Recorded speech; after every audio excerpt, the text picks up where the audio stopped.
Good morning, everyone, and welcome to the Spirit Society of Virginia. We'll start our study of today with a message from the book, The Way, the Truth, and the Life, psychographed by Emmanuel through the mediumship of Chico Xavier. And the message is number 87, Why Are You Sleeping? He asked them, Why are you sleeping? Rise and pray so that you do not fall into temptation. Luke chapter 22, verse 46. Considering Jesus' basic teachings, it is imperative to avoid comfortable situations that undermine activities for the good. In this passage, Luke's gospel says that the disciples were sleeping because they were sad, while the master was fervently praying in the garden. Thus, we can see that the Lord does not even approve of inactivity caused by troubles due to great suffering.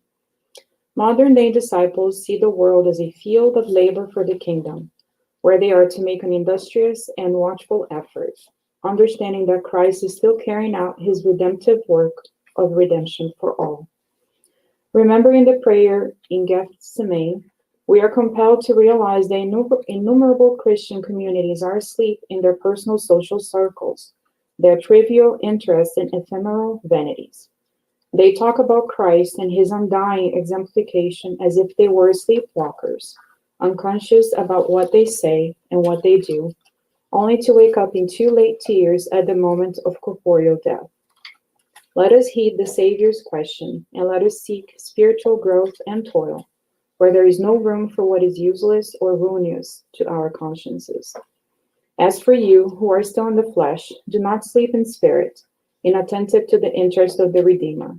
Rise and toil, because it is in the sleep of the soul that through nightmares or illusions, the most dangerous temptations are encountered. Thank you.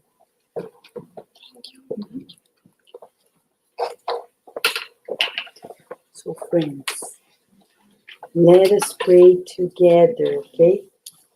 It's an exercise. Collective prayer is very important. It's important to pray individually, but there is a magical touch when we pray together. Praying together is not being seated next to one another. It's to connect mind to mind, as if our cell phones are connected to the same network. So what's the password? What's the password to connect and do this prayer together? Is mutual trust. If the person who is conducting the prayer is saying, Dear God, and we say, Dear Jesus, we're not together. It doesn't matter what they say, we need to follow through. They say, Dear God, we say in our minds, Dear God, we trust each other. We trust no matter who is here. If you go inside in your rooms and a friend is praying, to be connected in the same network, spiritually speaking, we need to exercise that. That's an exercise of humility in us, because then we forget our personal petitions. If you say, Bovanis, I have a specific request. This is my time to request. You think the good spirits are not saying it. But now, Jesus said, where two or more are connected in my name, there will be. So there is magic when we, boom, connect. Let's practice this, shall we, friends, and see how it goes. All right? The children, right? Closing our eyes, just so we feel more focused. Feeling the presence of God. Dear God, you have always loved us. We are learning to love you. And we thank you for allowing us to be here. We thank you for giving us this new day. We do not want to take it for granted. We want to cooperate with you in our thoughts, in our feelings, in our words and actions.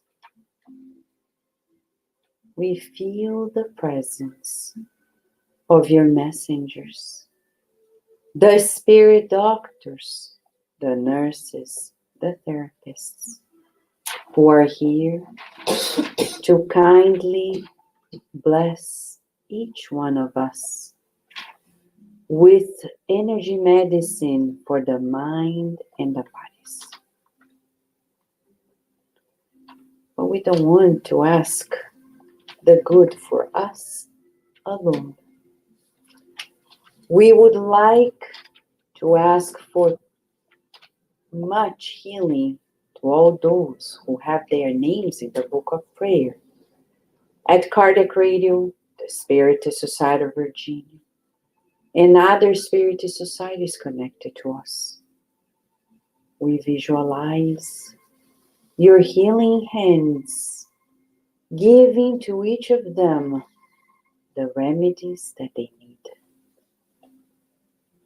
May this therapeutic session be deeply touching, transforming ourselves so we can fulfill your loving will. Thank you, God, and so be it. So be it. Okay, before the children and the teens go, let me share. Today we're going to talk about mutual influence. The message Camila read was, why are you sleeping? Not sleeping in bed, but sleeping awake. You know, we influence one another. If you come to me and say, oh, I feel so tired, I'm hungry, I'll start thinking, man, maybe I'm tired too and I didn't notice.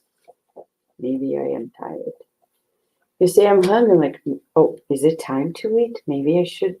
You see, what you say pushes a button on somebody else, right? So we need to be responsible and ask ourselves, am I bringing joy, strength, hope to the people in my life? Or am I just being like, I'm bored, I'm so tired, I'm so hungry.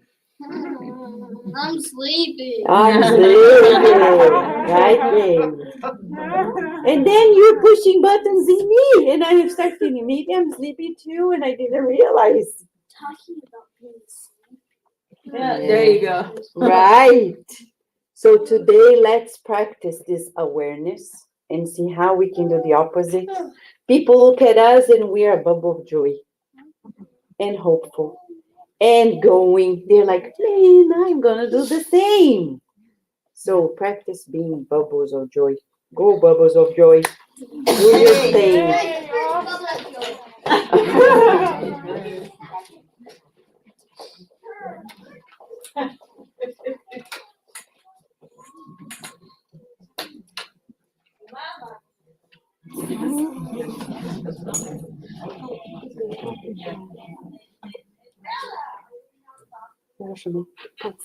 I already said it.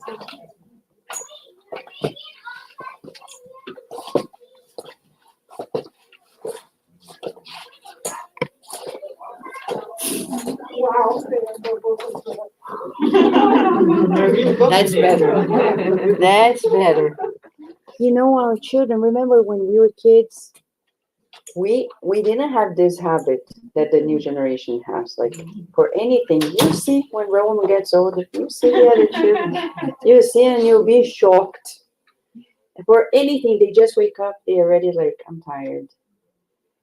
They just go to school, ask the teachers. And the same happens here. Like, I'm hungry. They just ate. They're hungry, right, teachers? Yeah.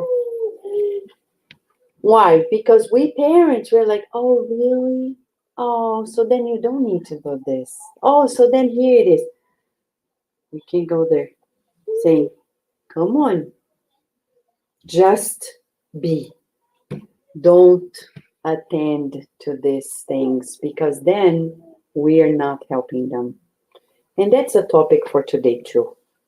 Today, as we are empowering ourselves to understand the science of the spirits. Let's recall, Spiritism is the science, a science that teaches us the nature, the origin, the destiny of spirits, ourselves, and the connection between these two worlds. So in these latest Sundays, we have been studying how we're influencing one another. We have been talking about obsession, self-obsession, but we're not done. We need to go deeper. For those who speak Portuguese, we are referring to André Luiz, which is already in English. In Portuguese, there's a good summary in a phenomenal book of 1,000 pages, literally, 1,100 so pages, by Dr. Marlene Nobre, a spiritist physician who had a huge impact in the spiritist movement. And she wrote a book named As Obsessão e Suas Máscaras, Obsession and Its Masks. And she talks about the diversity of it all. And we are rescuing much of its contents and sharing with everyone. So we are deeply empowered. Today we're going to talk about mutual influence. Of course, when we mutually stimulate one another to the good, it's fantastic. We wish we were there. Still, we are in a world where this mutual influence is not to the good. And we need to ask, cases of addictions, for example. We tend to believe that it's all obsession. Is it? So let's first ask the Mayo Clinic to define to us what addiction is.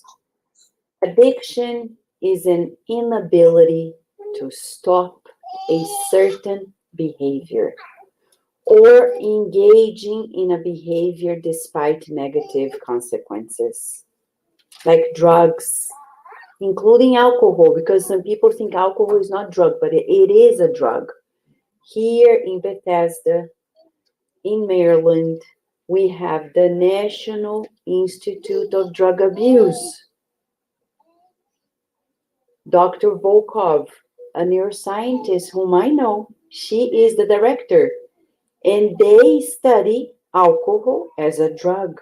It's funny because I've met neuroscientists who study it and still they drink it. So it's funny the distance, right? Between knowing and actually doing. Not different from us. Shopping. Oh, I'm so sad today. I need to go shopping. Yeah. In our area, we do these things because we have much. Sex addiction. And sex addiction doesn't mean going somewhere and sleeping with somebody physically. It means thinking of it all the time, watching it all the time. So sex addiction is part of it too. And other types of addictions. So it's this inability to stop a behavior that is going to be harmful. Engaging in behaviors that will be harmful and we don't stop. And we think, it's obsession. Is it? So let's see.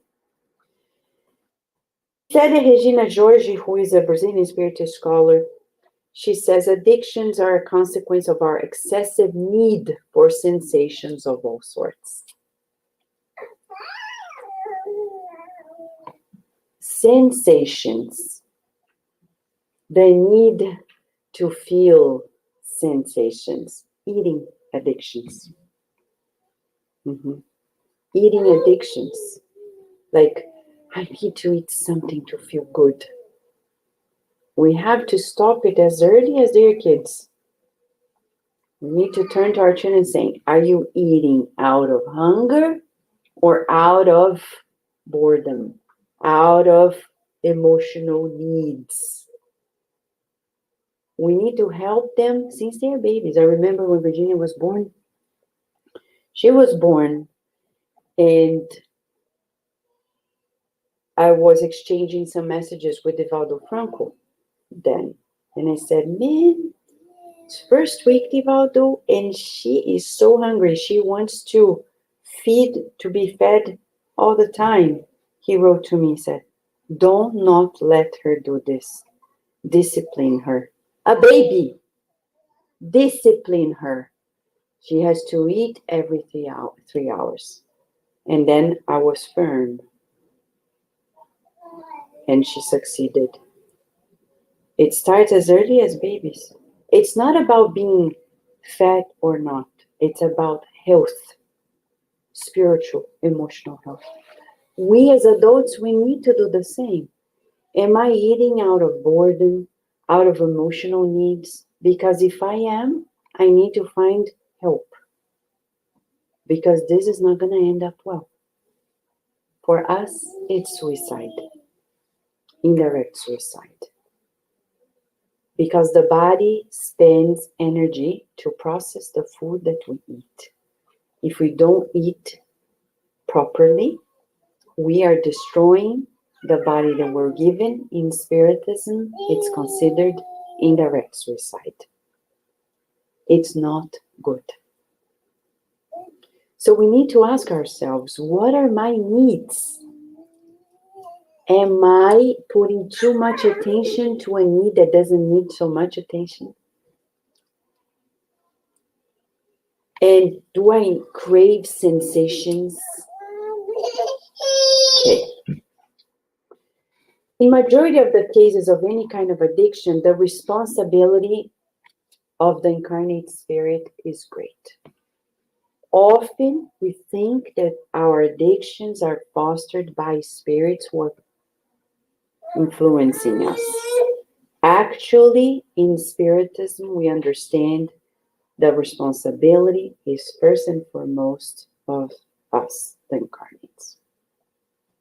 If a friend of mine comes and says, "Hey, Vanessa, let's go drink." And then I say, "Yeah, I drink because my friend influenced me." Oh, yeah, so you're a puppet now. So then tell yourself, I am a puppet. We're not puppets. We do what we like because nobody's going to invite me to drink because I don't drink. But if somebody invites me to something that I like, then it's irresistible. So what are my tendencies? No wonder the good spirit said to Kardec, in the Spirit's book, it says, we need to know ourselves in order to progress and avoid mistakes. So who am I? What are my needs? Don't be ashamed. We're progressing. We're not going to be like that forever. One day this will pass. But for now, we don't want to sleep. We want to take responsibility. The message here says, why are you sleeping? Sleeping in the flesh, not being awake to our reality. I'm addicted to power.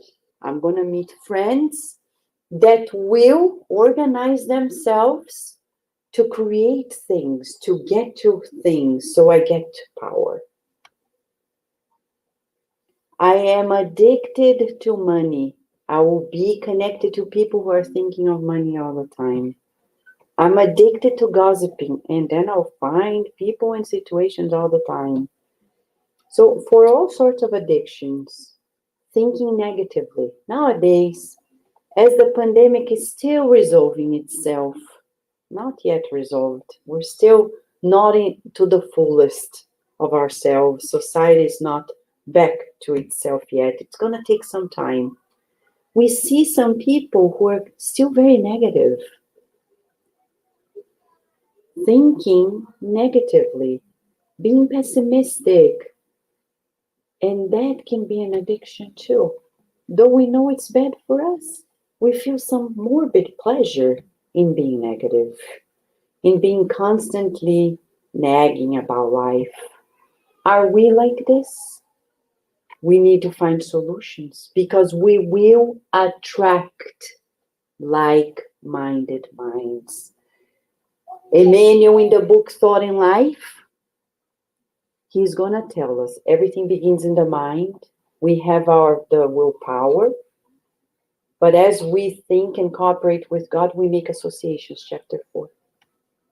Associations. And in those associations, we're going to find ourselves in the traps of obsession. So, let's talk about a case. This is in the book Sex and Destiny, a phenomenal book. We have it already at Cardiac Radio SoundCloud. You can go there and listen to the book. And if you want it in Portuguese, there is a professional YouTube audio book that is not a book actually. It's almost like a soap opera, like, because it's like you really can visualize the scenes. They had actors recording it. You listen to it, it's amazing.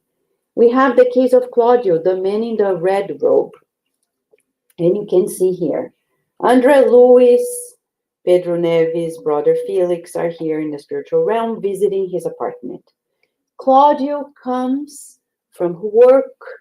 He comes to his living room, sits down, and then these two spirits, who are friends of his, they're not obsessors actually. They come and say, I'm thirsty. I want a drink. Claudio stands up, not knowing why. He seemed to be fine. He stands up, goes, and pours some whiskey into his cup. He drinks it, and they describe the scene. It's so dramatic, because as he is sipping it, the spirit is inhaling the alcohol and sucking his vitality too. The second one comes and says, my turn. Then he pours another glass. No wonder people say, just one bottle tonight. And the night ends 10 bottles. You're not alone. But it's not their fault. Who called them up? Claudio, but he didn't know. That's what we think. They have been friends for quite a while. They have affinity. And they are together. How is this going to change? Many times, the spiritual benefactors will provide illnesses or temporary impediments to call the attention of the incarnated individual who is deviated from the path. When they merit it, they will go through this. If they don't merit, they may go through their addiction till their death. So sometimes think, oh, I got sick. Great. Because now it's time to stop, to rethink, to reset, begin anew. We'll talk more about how to change this, but let's go back to the scenario. This is another book in the realms of mediumship. We have this scene of a bar and the description of Andre Luis and his friends in the spiritual realm visiting the bar. They describe the scenes of the people who are incarnated, surrounded by sad faces. You think the spirits who go to bars and places like this, they are happy? They are not. They are sad. They are also trying to escape from their own memories. And sometimes they have actual plots in their minds, like this case of this writer who sits at a bar, is going to write for a journal and for a newspaper. And then this spirit, who actually has some personal interest in the story, is influencing this man who is drinking to write the story in a twist that will bring some blame to some of the people in the story. They are avenging people. So we have to pray for people who write newspapers, because they can change many people's lives in the stories they sometimes create. What is true? So when people come to me and say, did you hear what's happening? I said, who wrote this? Jesus? Because if Jesus wrote it, I would believe it, but it wasn't Jesus. So don't believe the news, because the news is always like this. The people on the behind the scenes are partaking in the stories, bringing to a direction. We have to be careful. So if you're tormented by the news, turn off the news. You don't need it to live. You won't know. Oh, but I need to know. Need to know what? What some people think? That's not necessarily the reality. And maybe there's a twist from the other realm. So be careful. When you receive these videos on WhatsApp that create stories about leaders in the world saying, President Biden is this. Say, really? How do you know? How does these people in the south of Brazil knows about President Biden? How do they know? How do they know more than us were here? It's not true. So then we are a puppet again. Do we want to be a puppet for the rest of our lives? Believing without reasoning? That's why Spiritism came. Humberto de Campos through Chico Xavier says, Spiritism is the light of discernment.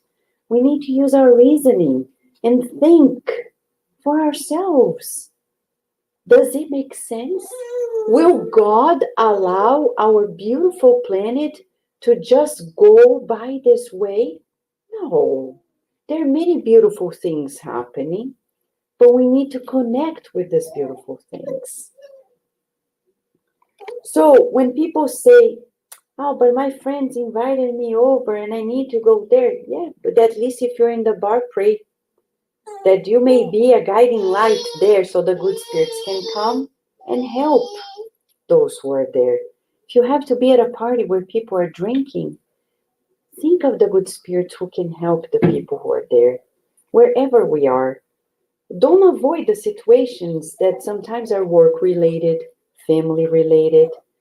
Be there with a good heart, with the heart of service, without judgment, because people don't know yet what you know, but they will know.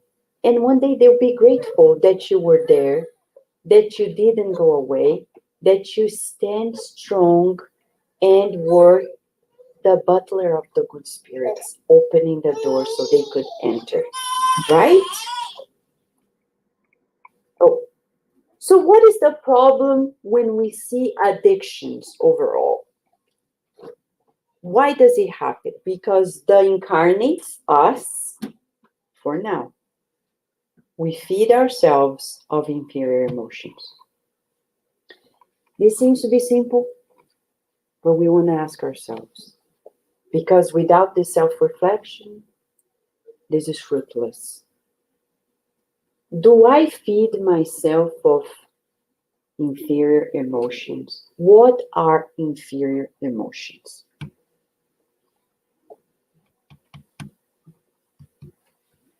Can we brainstorm, friends? Negative thoughts. Negative thoughts. Anger. Sadness. Selfishness. Envy. Greed. Proud. Yes. Ego, pride, right? If we feed ourselves of it, for example, you go to work and you are already in that mode, competitive. You go in, think, I need to do this, I need to do that to get there. Inferior emotions. We spiritists don't go to work like this. We go there in a different mode, like Chico Xavier. He used to go fulfill his duties, but not for him, for everyone. He would first look at the people and say, how can I help them fulfilling my things? Never like me versus them or achieving this. We will achieve promotions according to God's will. You don't need to strategize, thinking, I'm going to do this and then that and then that. And then in a year, in 2 years, in 3 years, I'll be the partner of the company. That is inferior emotion. Society thinks otherwise. And that's why people are getting sick mentally. Mental illnesses are escalating because of that. People want to be famous. They want to go viral. They want to be powerful. Now there is this trend to believe that everybody can become a billionaire overnight. Children dreaming of this. I'll be a billionaire. I'll be a billionaire. Just need to know how. They look at Jeff Bezos from Amazon, Bill Gates, Microsoft. They look at all Tesla, Elon Musk, and they think, I'll be the next one. I know parents of children who say, I was at a birthday party, and the aunt of a child said, the parents think he's going to be just like Elon Musk. And he's the most terrible child in the class. I said, what do you mean, Elon Musk? In what sense? Because there are two sides of the story, right? The mischievous one or the successful one? The crazy one? Which one you're talking about? Because if you're talking about the genius personality, it's far from it. We feel sorry. And they're not educating a child, and he's a problem every day in the school. But the parents are thinking, he's going to be Elon Musk. See, the sickness of inferior emotions. So the problem is our inferior emotions. Where are our inferior emotions? We need to find ourselves, because we're going to feed those inferior emotions, and then we make connections, and then obsessions are established. And then it's very hard. Kardec, in chapter 23 of the Medium's book, he says, obsession happens very slowly, gradually. It's not all of a sudden. It's very slowly. And it's so slow you don't even notice. But when you least expect, you're already into it. So we have to be very attentive. That's why we can't sleep. In Illusions, it says here, Emmanuel, he says, as for you who are still in the flesh, us, do not sleep in spirit. Inattentive to the interests of the Redeemer, rise and toil, because it is in the sleep of the soul that through nightmares or illusions, the most dangerous temptations are encountered. And these are not moral sayings per se, it's like life. We're talking about the health of the mind. To be truly healthy, we need to be awake. And to be constantly making a choice. That's the difference. I can choose. If till today I have been feeling myself of negative emotions, of inferior emotions, today I can start making a conscious choice saying, I'm no longer going to work thinking about my personal goals. It seems crazy when we say that. But it's only in selflessness that we actually ascend. So I'm going to go to work to serve. I'll do my job and be open. I'm not going to think of promotion, of the thing. Things just happen. God is watching us. And if we need to go to another level for some specific assignment, we will. We won't, because we deserve. Nobody has any assignment on earth because they deserve. It's because they need it. President Biden is a president because in his reincarnatory plan, it says so. There is a reason he has responsibility before all of us. Wow. I don't think we want this responsibility. We're not ready. He is ready. Whomever comes next, assigned by on high for responsibility to the collective. It's not because they're better than us, because they're more important than us, because they're prettier than us, because they're smarter than us. It's just because they need to fulfill God's will that way. As we have our family, our responsibility in our communities, our families, our work. If we don't take it seriously because we're aiming at something else, we will miss the boat. We will lose this reincarnation. We will have not achieved the goal. This morning, a morning prayer, Emmanuel, in his message in the Book of Hope, was saying, mission means assignment. We need to value our assignment. Don't say you're worthless. Don't say you're useless. Value the task that God has given you in your family, in your community, in your neighborhood. If you fulfill it, the next will happen, whatever next, and maybe next will be another reincarnation. But we need to be faithful now, feeding ourselves of superior emotions. Now let's talk about what would be to feed ourselves of superior emotions. What are superior emotions? Constantly be, what you mentioned, thinking of the good and doing the good. And we're given the opportunity every day, as long as we direct ourselves. Exactly. Of compassion. The other day, we often go to DC, right? To meet the beggars, the homeless. And we tended to feel easy empathy and compassion.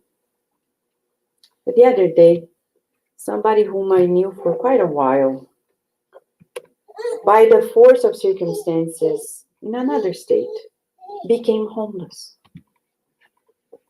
Ended up in a shelter. I called Spiritist friends to help in that state.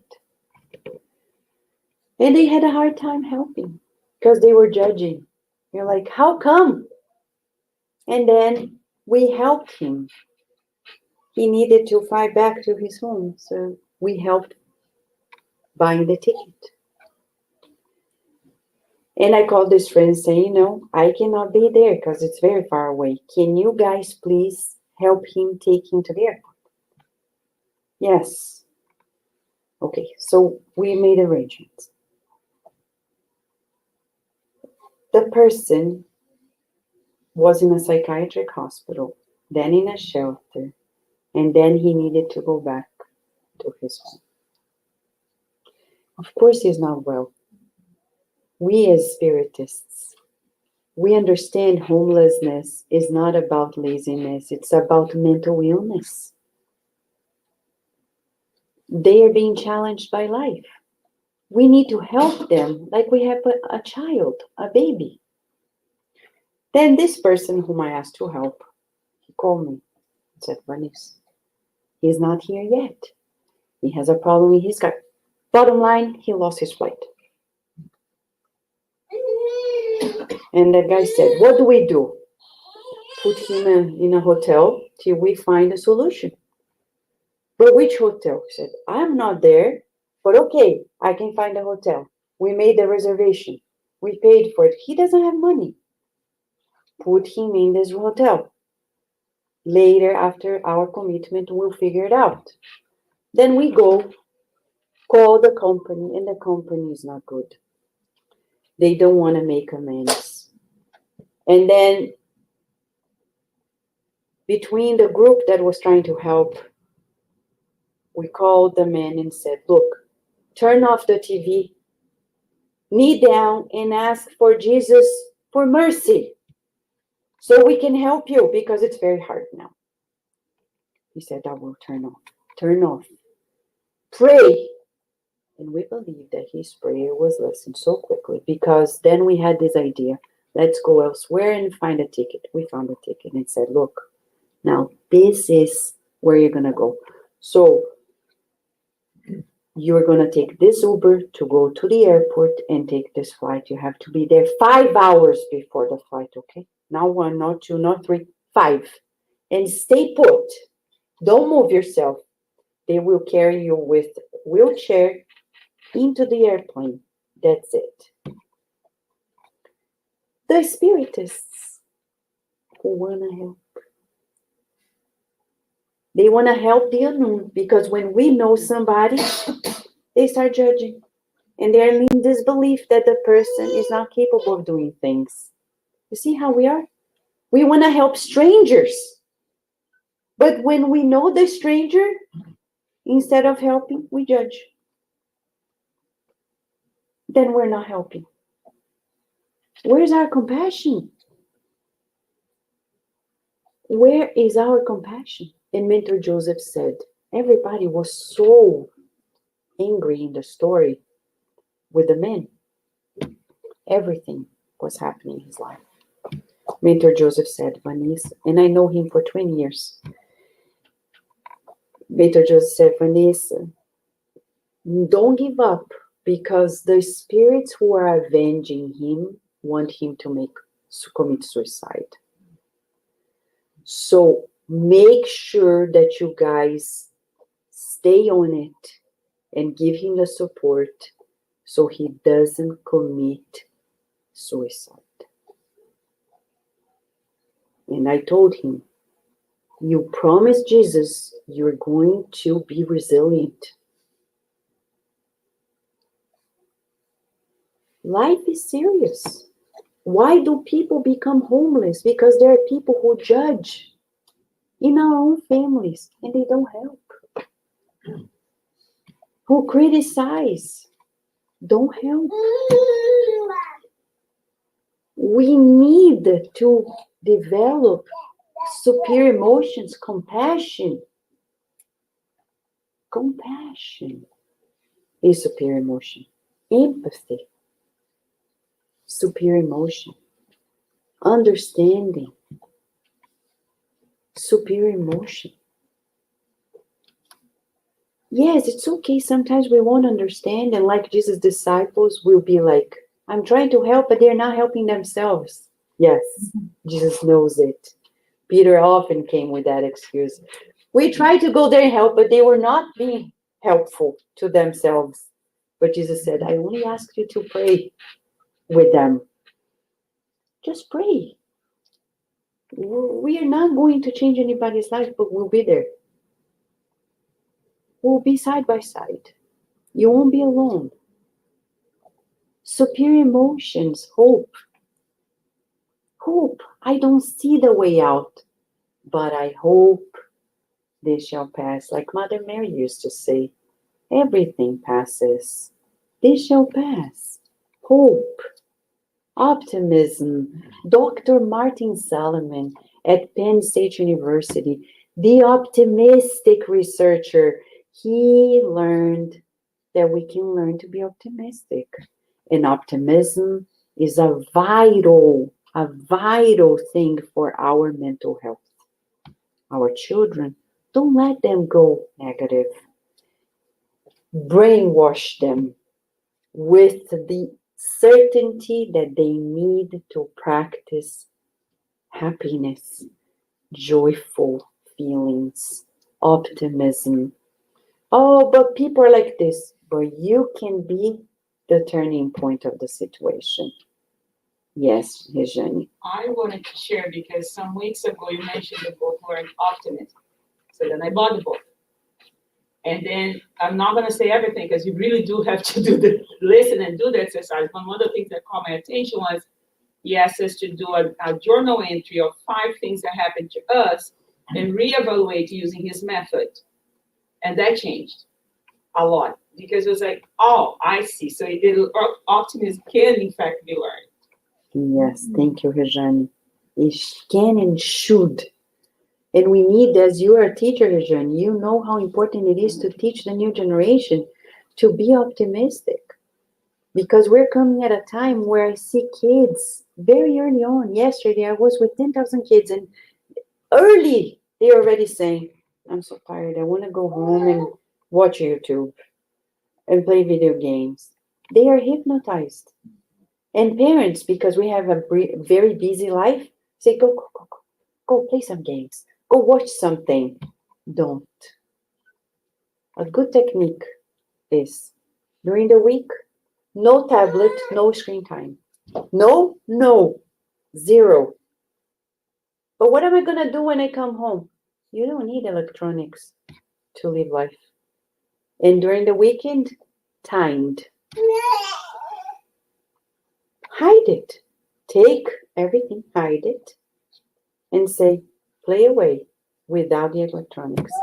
As a neuroscientist, I've been reading thousands of studies saying how this screen time changes the brain, and they still have a lot of plasticity. We do too, but it changes their brain. So we're talking about video game addictions, and it's so hypnotizing, even for us. So we also need to forget the phone. Sometimes Carlos calls me and says, where were you? I've been calling you. You don't listen to it. I said, Carlos, sometimes I need to forget the phone exists. I put on silence and I pretend it doesn't exist so I can live my life. Because if I'm constantly connected, I won't do anything. So I need to forget it exists. Has to be there somewhere. And sometimes I literally don't know where it is. And I am so grateful. I don't know. I said, Virginia, did you get my phone? She said, why you're always blaming me? I said, for Virginia. But it's true. I forget. I'm like, where's the phone? Because I don't want to remember. Sometimes I say, I just want to live my life without the phone. And children they are more joyful. Make the experience for a day without screen time. Monday through Friday, no screen time. But Vanessa, they're gonna go crazy. No TV, no tablet, no phone. Well, aren't there toys? Our rooms are full of toys. Nobody plays with. I don't know. Figure out books, toys, however you want. One thing I'm sure, you're not gonna die. People get mad at you if you don't answer right away. Oh, you didn't see my message. You didn't see my. I was like, my gosh. Yeah, people get upset. You see? But we needed to do this too. And all the children and a lot of us teachers are using technology in the classroom, a lot of game, because that's how we get them engaged. So yeah, they definitely don't need it at home, because they already use at least 3 to 4 hours in the classroom. In the classroom. Thank you. That's true. Thank you, Rejane. So I'll tell you a true story. Carlos and we know, of a friend, wonderful friend, very good-hearted, single mom. She had a baby boy. We met when he was 7 years of age. And she's a spiritist. He came not to the center, to another center. And he grew. Seemed to be, we were not in touch all the time. He was not coming all the time. But one day, she came to the center at a time when we were talking about the science of video games, addictions, video game addictions. And we were sharing lots of scientific studies that talk about how violent games are detrimental to kids. Call of Duty. That's a video game that was made by the army for army people and became a video game for everyone. The army has to do what it has to do. We can't say a thing, but when it comes to your child, if you allow your child to play games that are killing people all the time, and you think it's just a game, we don't know what we're doing. So we talked about the Call of Duty and other video games that are alike. So she went home that night. It was a Saturday night.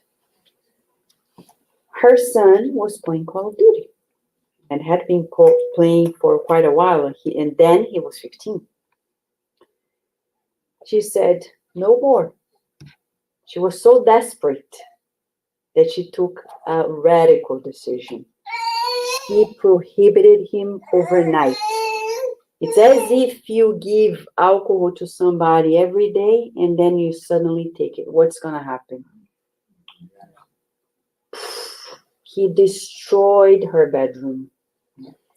He punched the walls of the house to the point you could see the holes.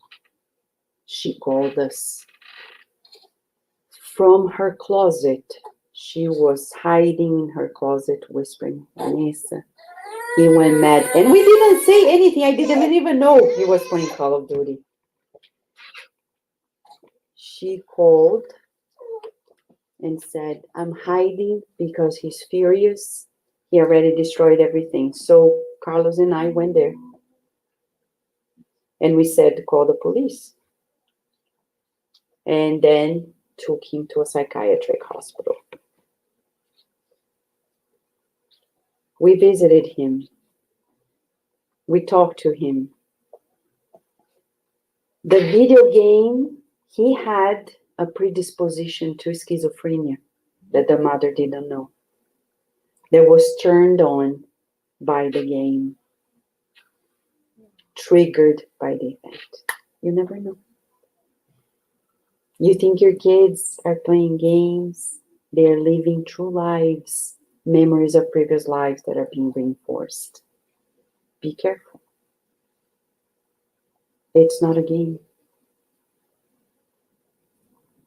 From then on, you can only imagine what this mother suffered.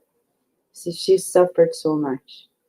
He went from hospital to hospital to hospital, taking heavy, heavy medication, and then got into drugs, became homeless. And then the story goes on and on and on. A video game. Everything is life. What you're watching on TV is life.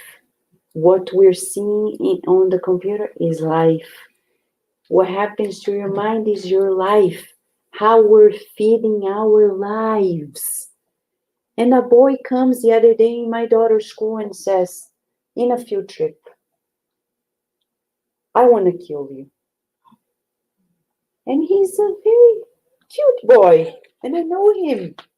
And I say, how come you're saying that? Don't say that. It's not good for you. He says, I'm used to killing since I am 2.5. Wow. Video games. But he is entering the mindset that he is killing. The mind is the mirror of life. It says in Matthew chapter 1. And we think our children are playing. They are living lives. What kind of emotions we're allowing them to live? Daniel? Yeah, because even if it seems to be a harmless game, for instance, in Asia, it's very common a strategy game called StarCraft, and I played it myself when I was in college, and it's very addictive. At the point that a couple there had a baby, and the baby starved to death because they were playing like more than 32 hours. You starve to death? The baby starved to death. Yeah. So they both mom and dad. Oh my God. That's how addictive it can be. You're hypnotized. Thank you, Daniel. You're hypnotized. So we need to ask ourselves, are we feeding ourselves up negative emotions? We can't blame our children because we, the parents, are responsible. So we need to ask, if I go to work with this vibe, like, I have to feed my family, I have to do this, oh my gosh, what am I passing on to our children? And then our children are starving to death spiritually. Spiritually. Oh, but I am a good parent. I'm there. I give them all. But you're not give of good emotions, of healthy emotions. You are in the rat race. Your child is not doing well. Get out of the rat race. Learn to lose in the world in order to win the godly world. The world may not applaud you, but you will sleep better, and your children will be happier. So, to finalize our reflection of the day, solutions, because Spiritism doesn't prohibit, it's always the consolation. Is there a way out? Yes. But there are two pathways, okay? The good spirits explain to us in all of André Louis' books, Kardec's, but mainly André Louis' books, the book Liberation, Sex and Destiny, in the realms of mediumship, explaining to us the following. Two ways to get out of it. We'll first present the hardest way, when we don't fix ourselves in one reincarnation, okay? They call it regenerative prison. What is it? Painful reincarnations. André Louis, the spirit instructor always, through André Louis, explains to us that we'll go through problems like hydrocephaly, Down syndrome, disabilities of all sorts, blindness, epilepsy, and others. So when you see a baby being born in such conditions, don't say it's a curse. It's a blessing. Because we deform our perispirit, our spiritual body, in our addictions. And how are we going to reconstruct our spiritual body? In new bodies that will be deformed, but will be rebuilt. These are blessings in disguise, but painful. So when we see nowadays beautiful people who are deep in all sorts of addictions, if they just knew of what's going to happen next, they would stop before they even thought about the next step. What if we are in this life and we realize that we're addicted to these inferior emotions that lead us to seeking sensations and these habits that are addictive, and we want to stop it? Emmanuel says mental renewal. But they say it's very hard. It requires heroic inner effort. Look at this scenario. The waters to form these beautiful waterfalls, it's a lot of work. It's not easy to form this in nature. It's not overnight. So if we want to transform our addictions, to change them, we need to have strong will. But without God, impossible. Impossible. Oh, but they're addicted, they don't believe in God. Oh, good luck then. Good luck. Pray, pray, pray. The one day they open their hearts to God. Because if they don't, they're not going to get out. If we don't, we're not going to get out. God knows.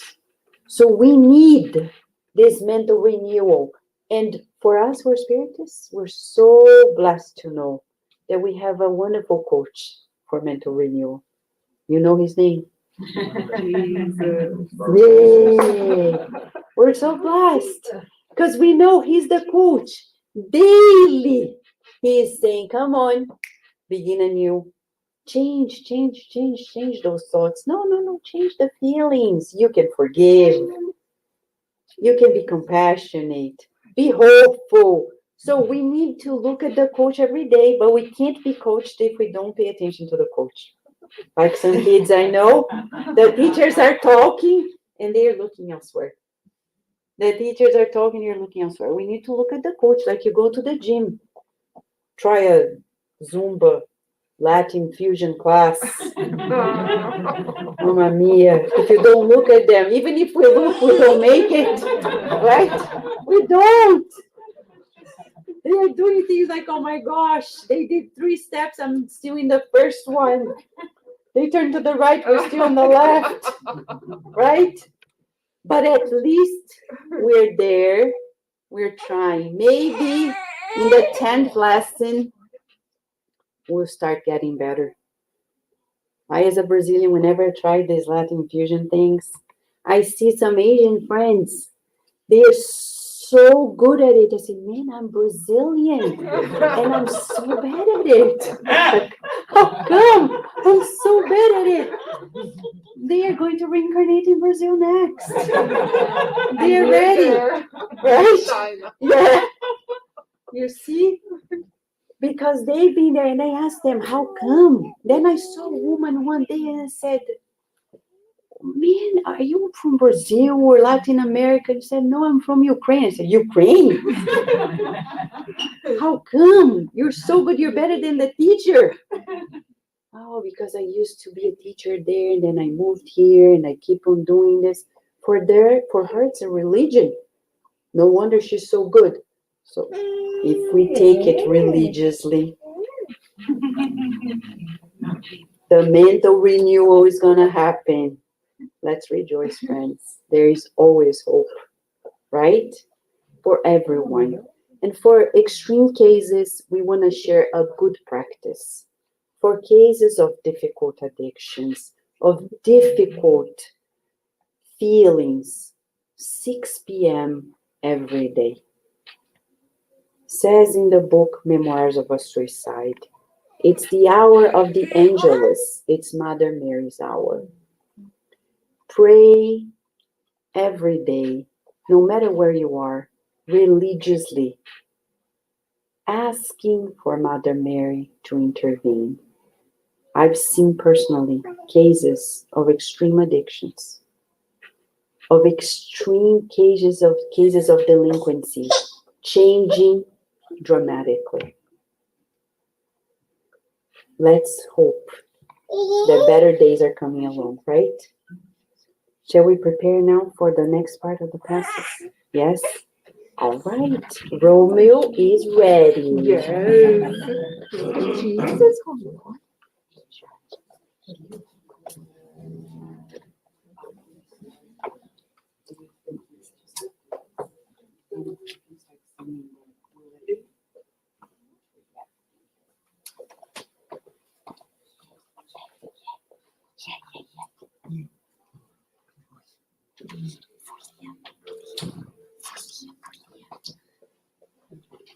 Let's turn off the lights.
Let us prepare ourselves for this encounter with our Doctor of the Souls, Master Jesus. He knows each one of us. He knows what we need. Let us feel His loving presence and the embrace of His kindness. His healing hands promoting renewal in our minds and bodies.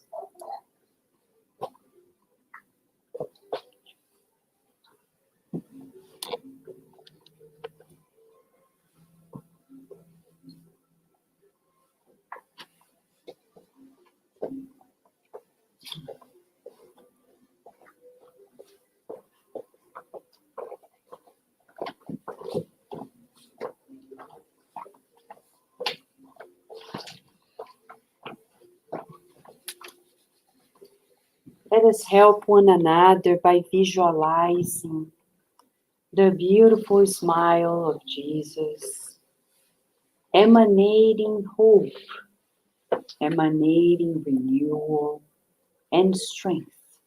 Let us support each other's therapy in His presence.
Let us visualize the presence of the spirit doctors who are together with Master Jesus. They are offering special remedies for the mind and the bodies.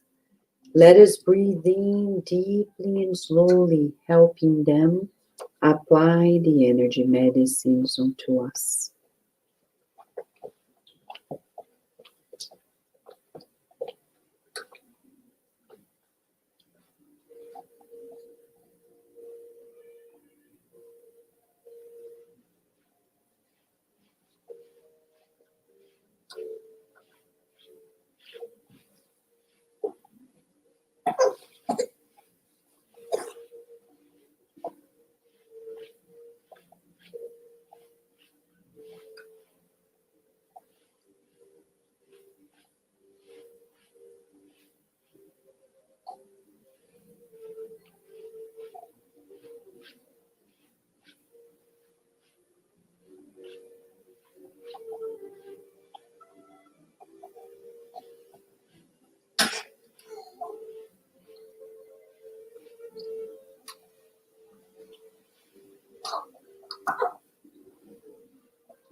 Let us now visualize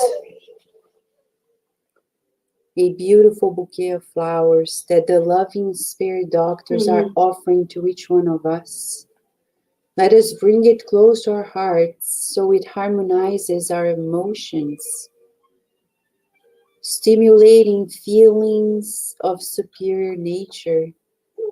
Let us feel the joy of this therapeutic moment and allow them to give us exactly what we need.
So let us visualize Jesus as our best friend. He always knows what we need.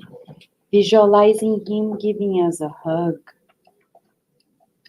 a loving embrace, full of renewing energies. Let us feel it.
Let us visualize our Master Jesus He's our best friend. He knows exactly what we need. Let us feel His loving embrace, His hug of deep love. Bring all His love to our hearts, pacifying our minds, boosting optimism and hope in us. Feeling His warm, healing hands touching our heads and delivering all the love that we need.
Is it cold? She forgot her jacket.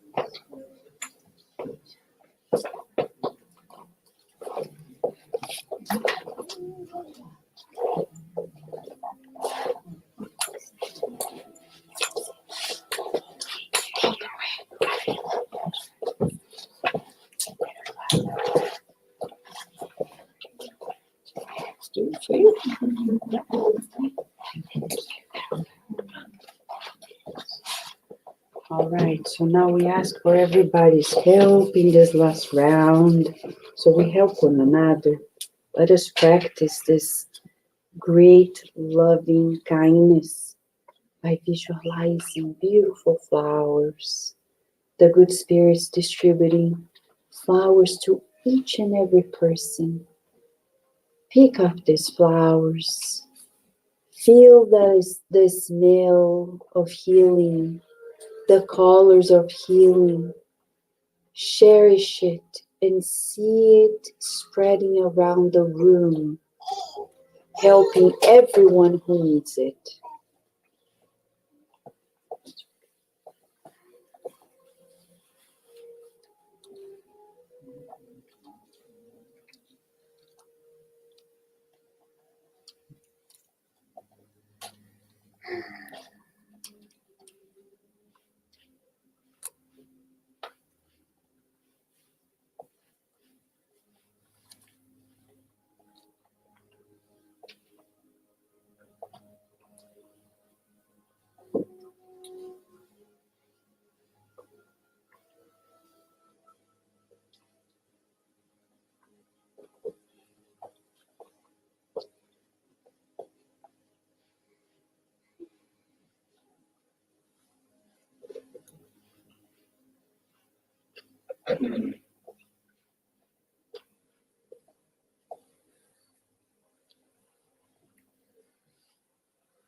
Feeling the presence of the good spirits and visualizing our beloved Master Jesus.